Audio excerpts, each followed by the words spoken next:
बीडच्या शिरूर कासार तालुक्यातील काही गावातील पंचायत समिती अंतर्गत येणारे जे कामं आहेत ते अडवण्यात आल्याचा आरोप आता मंत्री पंकजा मुंडे यांच्या समर्थक जे आहेत त्यांनी केलेला आहे आणि त्याच निमित्ताने ही जे कामं आहेत पुन्हा नव्याने सुरू करावा अशा मागणीसाठी गेल्या तासभरापासून शिरूर कासार इथल्या पंचायत समितीच्या प्रांगणामध्ये हे पंकजा मुंडे समर्थक जे आहेत ते ठिय्या मांडताना आपल्याला पाहायला मिळतं। काही जरी केलं तरी हे जे कामं आहेत ते कामं लवकरात लवकर झाले पाहिजे अशी मागणी आहे। एवढंच नाही तर अजित पवार गट राष्ट्रवादीचे जे काही पदाधिकारी आहेत त्यांची जी गावं आहेत त्याही गावाची जी कामं आहेत आमदार सुरेश धस यांनी बंद पडल्याचा जो गंभीर आरोप आहे सध्या पंकजा मुंडे समर्थक आणि अजित पवार गटाचे समर्थक जे आहेत ते करताना पाहायला मिळतात। एकंदरीत काय यांच्या मागण्या जाणून घेण्याचा मी प्रयत्न करतो।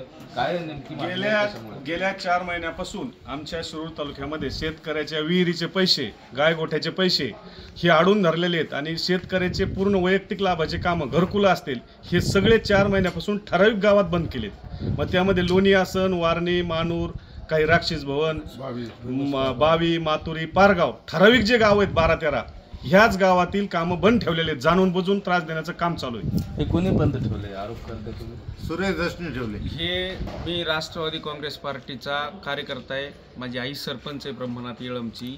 त्या आमच्या व्हिडिओला मी प्रत्येक वेळेस येऊन विचारलं की साहेब आमचे मस्टर चालू करा, लोकांचे मस्टर चालू झाले तर आमचे का होत नाहीत। आम्ही त्यांना वारंवार विचारलं तर ते म्हणले तुमचं होणार आहे, थोडं थांबायचं सांगितलं तसं मला असं व्हिडिओ साहेबांनी कोणाचं नाव असं डायरेक्ट सांगितलं कोण आहे आकाचं नाव का थांबलंय व्हिडिओ साहेबालाच माहिती, पण आमचे मस्टर ते जनरेट करत नाहीत।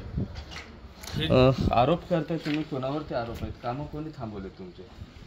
डायरेक्ट माझा आरोप आहे बा सुरेश धसने थांबवले।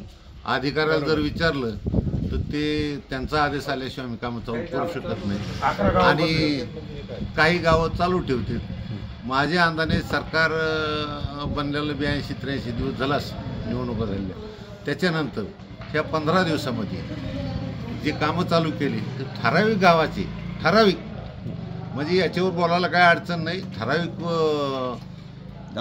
जाणून बुजून जे बंद ठेवायला लावलेत का शेतकरी विहीर खांतो हे कशामुळे सुरेश धस कशामुळे असं करतायत? त्याला राजकारणाचं काय आपल्याला काय घेणं देणं नाही। ती आता ही दुसरीच आका झाली ना, ही बी आका दुसरी झाली आका झाली, ही बी काम नाही होऊन देणं म्हणजे आका आणि कुंकडं बोलायचं आणि कुंकडं करायचं आणि सर्वसामान्य लोक खपून घेणार नाहीत।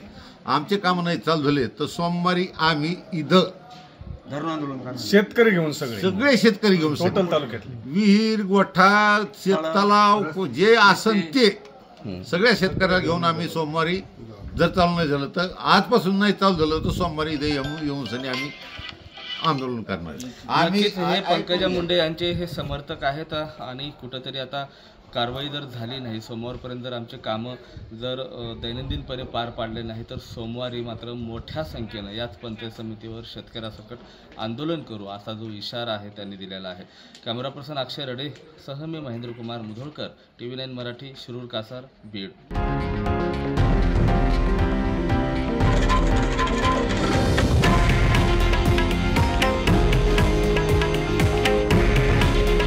हे आहे देशातील नंबर 1 न्यूज नेटवर्क आणि आपण पाहत आहात TV9 मराठी।